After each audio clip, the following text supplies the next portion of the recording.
There's a ton of noise out there. So how do you get decision makers to pay attention to your brand? Start a podcast and invite your ideal clients to be guests on your show. Learn more at sweetfishmedia.com.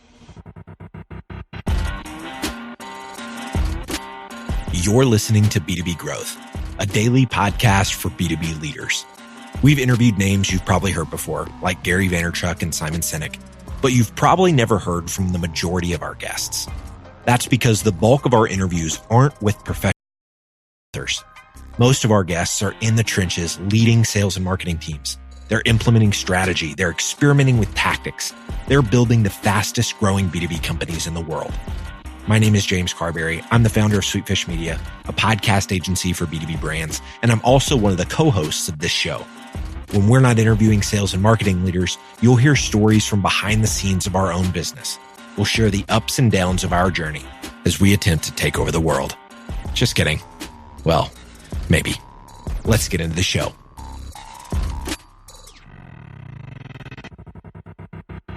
Welcome back to the B2B Growth Show. I'm your host for today's episode, Logan Lyles, Director of Partnerships here at Sweetfish Media.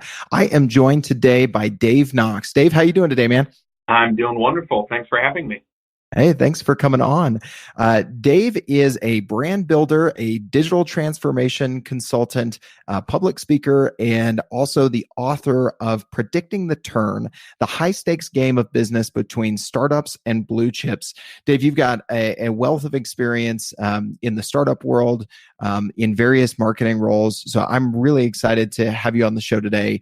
Enjoyed a lot of our recent conversations offline. So really appreciate you coming on to the show. For folks who aren't familiar with you, I'd love for you to give a little bit of background and what you've been up to today and kind of what's brought you to this point in your career. Yeah, for sure. No, thank you once again for having me on the show. So my background has been one of brand marketing and digital marketing and kind of the intersections of those worlds.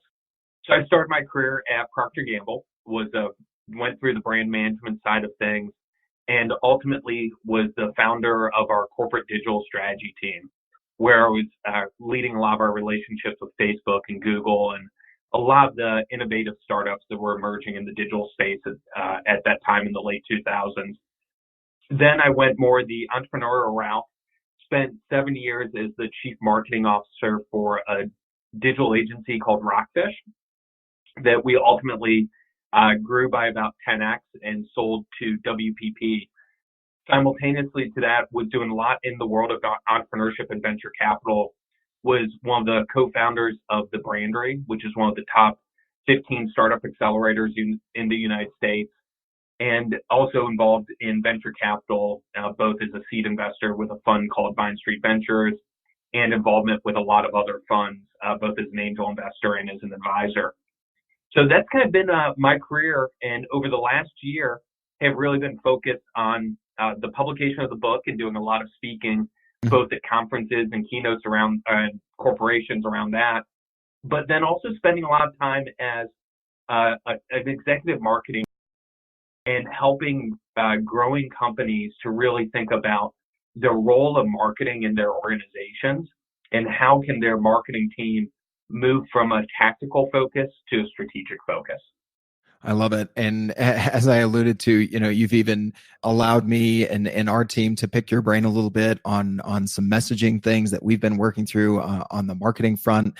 And as you laid out there, you've got a very unique experience, I think, thus far in your career, having, that corporate brand experience and then heavily involved in the startup scene. Was it kind of that combination of experience that led you into writing Predicting the Turn, Dave? That's exactly it. What I found myself in a lot of cases playing the role was as a translator between those two worlds. That I'd be working with clients during the day, while at Rockfish in particular, that were really trying to find and understand how do they engage with the world of startups? How do they even make sense of what all of this stuff means of a Series A investor versus a burn rate that kind of down the line. But then on the same flip, it was helping startups that were going through the Brandery or that I was personally investing in understand what it meant to work with corporations and Mm. why did it take 5 times to get, 5 different meetings to get a deal done, and why did they care about terms. And so it was those playing that role of the translator that inspired me to write a book that kind of talked to both of those audiences at once. Mm-hmm. Awesome. So we're going to break down 3 key takeaways, specifically that B2B marketers, which make up a lot of our listeners of this show, can get from you today without reading the book. But there's a ton of value in the entire book. But before we get to some of those key takeaways that you're going to share with listeners today, tell us a little bit about the overall theme of the book. You mentioned kind of speaking to the corporate world and to the startup world. Tell us a little bit about the audience, the general theme of the book, and then we'll dive into some of these specific takeaways that we're going to unpack for folks. Yeah, so the subtitle of the book is The High Stakes Business Between Startups and Blue Chips. And I actually use those words really intentionally because we've witnessed over the last 10 years that the world of competition has changed when you look at what it means for corporations and companies and startups to work and compete with each other. That competition, I think, used to be polite, that you want to take, a few points of market share away from one or the other. But today, in a lot of cases, it's about reinventions of industries where the disruptors and the new challenging startups, they actually believe the industry dinosaurs. And sometimes they think they deserve to go extinct and to go bankrupt. And so that's a change, I think, in the world of what competition means in business. And so predicting the turn is really about both of those audiences understanding one another and realizing what this game really looks like today. Mm-hmm. I love it. So let's dive right in from there, Dave. One of the things you mentioned offline that I thought was a really great analogy is that startups can be a canary in the coal mine for a given industry. Unpack that a little bit for our listeners, because I think there's a great analogy and some great lessons right there.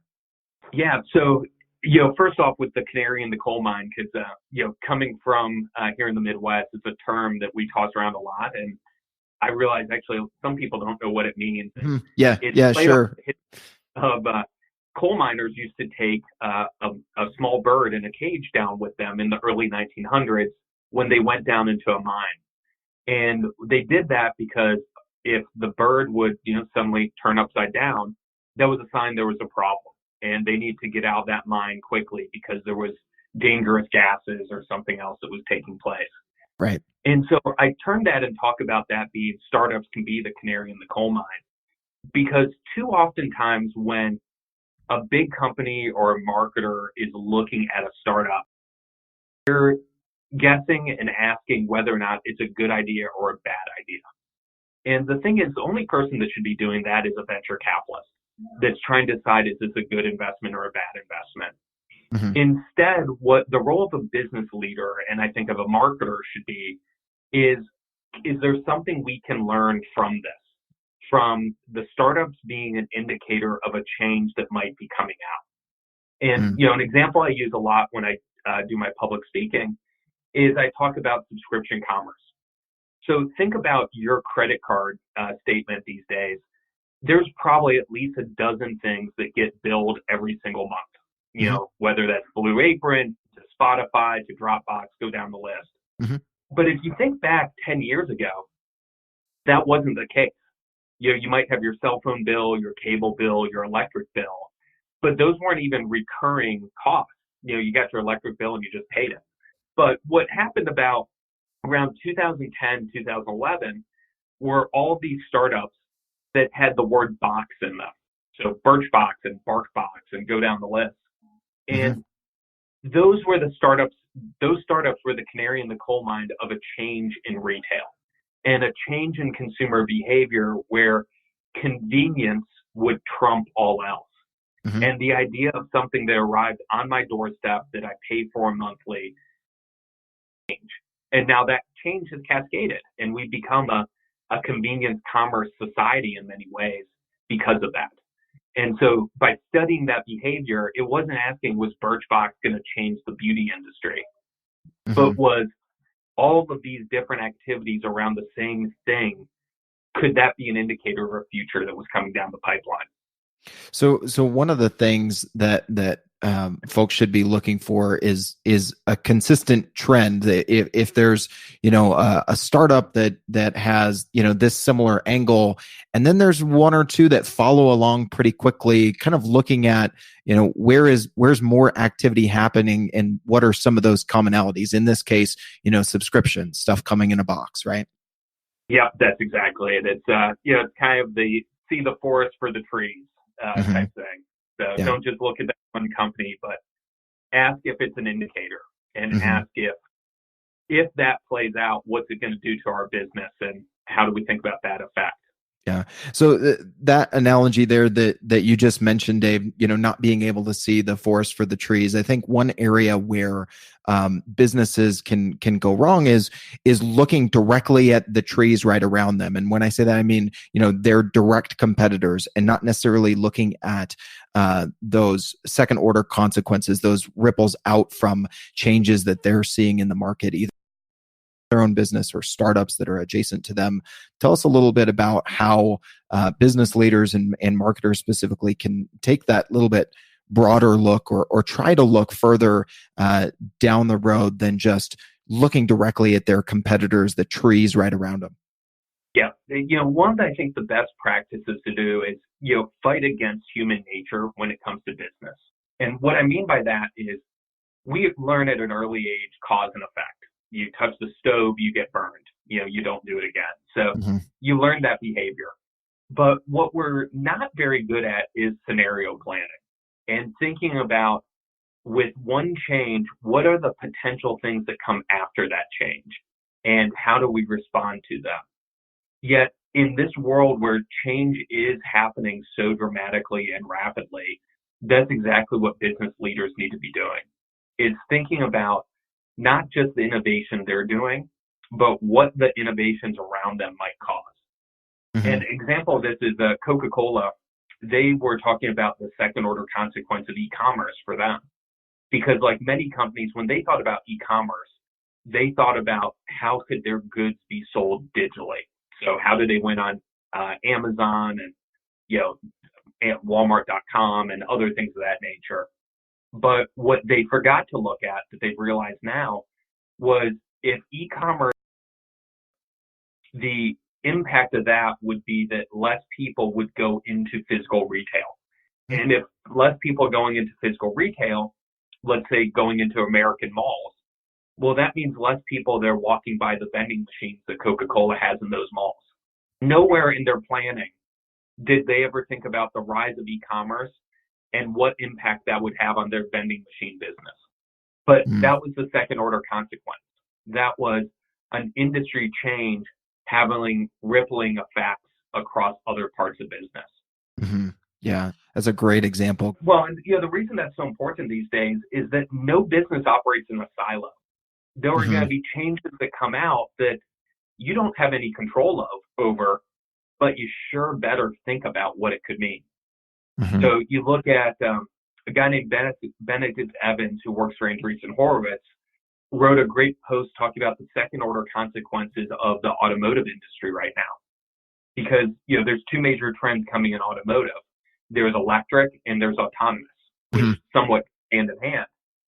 Well, think about all the industries that exist around a gasoline-powered automobile, namely gas stations. Gas stations have convenience stores attached to them because you don't make much margin off of selling gas. So you sell high-priced salty snacks and Coca-Cola and beer. Well, if an electric car, an autonomous car, means we're not going to these gas stations, what happens to when these distribution points disappear for the Frito-Lays, the Coca-Colas, the Altrias of the world? Are they thinking about right now that the autonomous vehicle might be one of the biggest threats to their business? So that's playing out the second order consequences. It's story time again, and we're talking about search engine marketing. Today, I'm going to tell you about a challenge within Pelican Case's B2B division.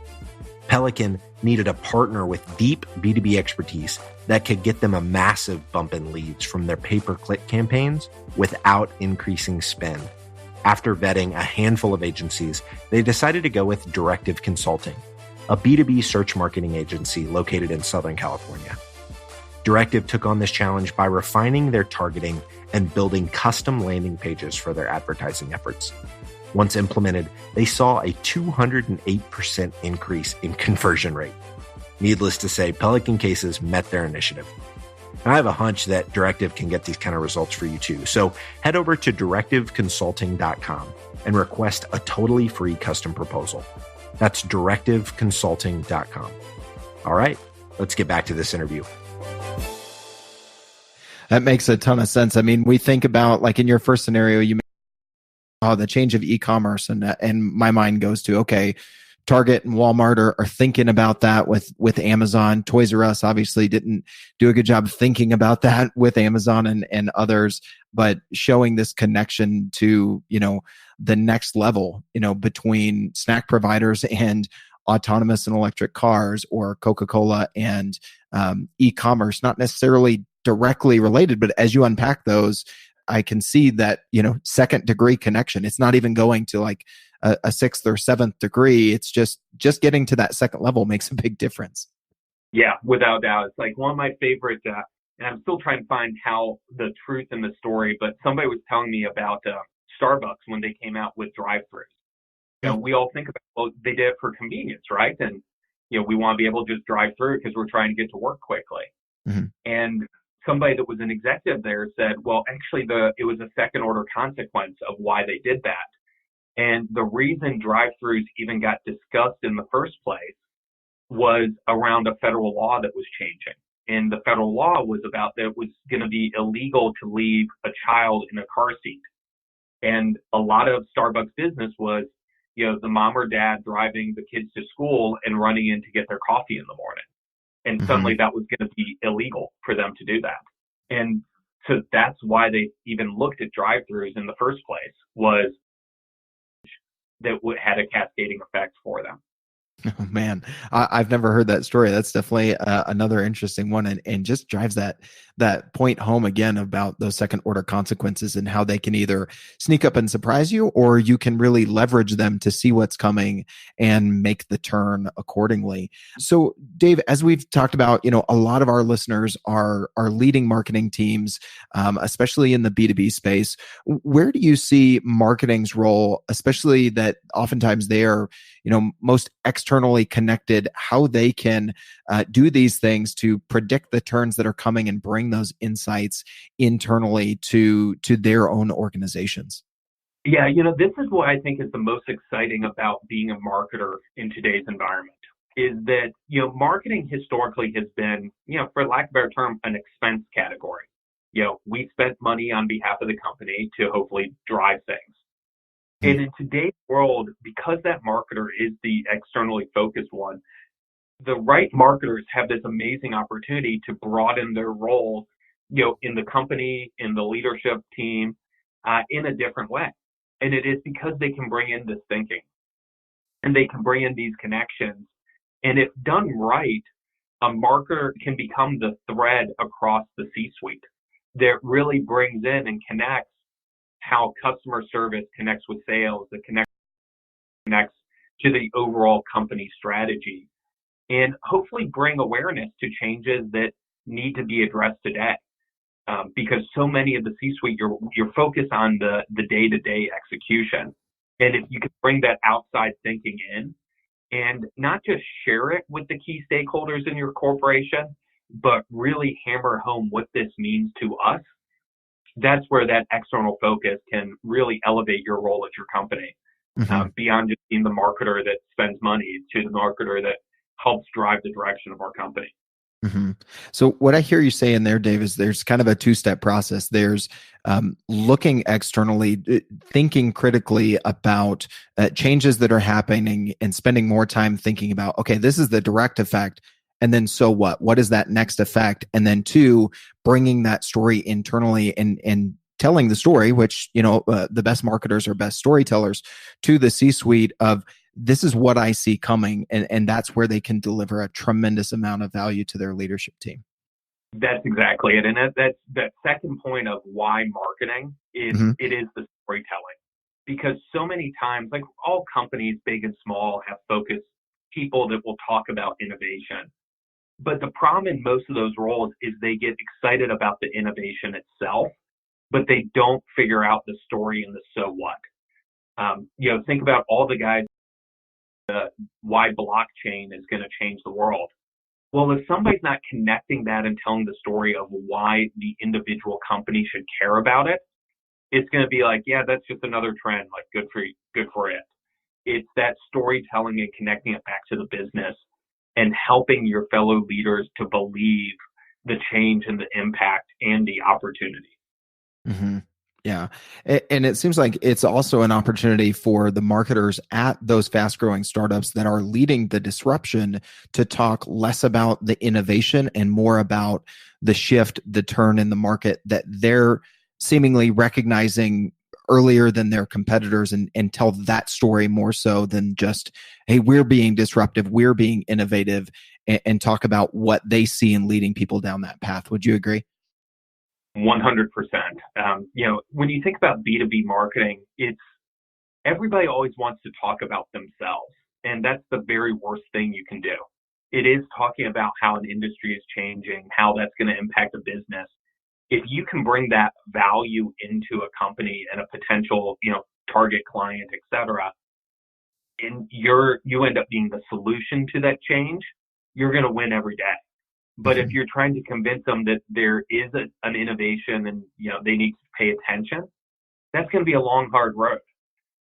So it's that art of that storytelling, and to that old the saying of what advertising is versus PR is with dating, that old graphic that went around.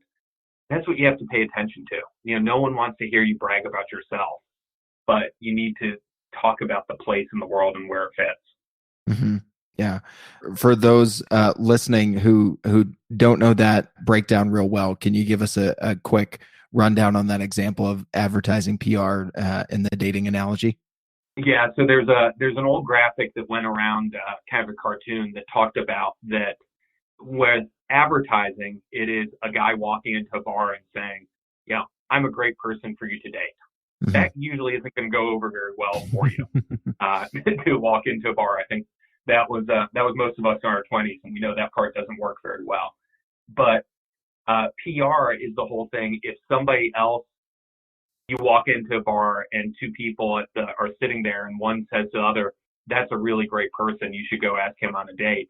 That's PR, and it's the power of somebody else talking about it versus you talking about yourself. And marketing and advertising can't be about us just talking about ourselves anymore. That just doesn't work. And I mean, you guys are a great example of living proof of that, of, creating things through podcasting and storytelling that are about telling stories of others, and you get credit for those stories. Well, I love having you on this show because I feel like you've brought a ton of value to our listeners, Dave, on that point. That's the perfect segue. So on that note, thank you so much for sharing your insights. As we said at the beginning, from working at large corporations like P&G and being involved in the startup scene and on the marketing side in several different capacities, I think you bring a lot of insights to folks. If anybody listening to this, Dave, would like to find the book, I'm assuming Amazon is probably the best place for them to go and find that. Yeah, so Amazon's always a great one, or directly on my publisher's website at Paramount Market Publishing. Mm-hmm. But you can go visit me at predictingtheturn.com. That will have all the links for the book, and also talk more about my consulting business and my public speaking business as well. Awesome. Any social platforms you're most active on, LinkedIn or anything like that folks would be best to reach out, ask follow-up question, or stay connected in any way, Dave? Yeah, LinkedIn is always a great platform. Big believer of the power of the network and connectivity on that. And then I'm still a long-term believer in Twitter. So at Dave Knox, the best way to find me there. All right. Well, Dave, this has been awesome. Thank you so much for coming on the show today, man. Hey, thank you for the opportunity, and great job. Digital marketing agencies have a tough job. You are on top of the latest marketing strategies for your clients and your agency. What if there was a way you could address both at the same time? Imagine your agency putting out content with greater quality and quantity. Envision bringing your clients a turnkey solution for one of B2B marketing's fastest growing media strategies, podcasting. You know all those clients asking for your help with their account-based marketing efforts? Picture being the first to bring them the idea of content-based networking, showing them the proven strategy for breaking into their most coveted accounts. Here's the concept. Sweetfish Media is looking to work with a limited number of innovative agencies interested in a new partnership model. We produce a podcast for your agency. You introduce the power of podcasting and Sweetfish services to your clients. Everybody wins. Learn more at sweetfishpartners.com.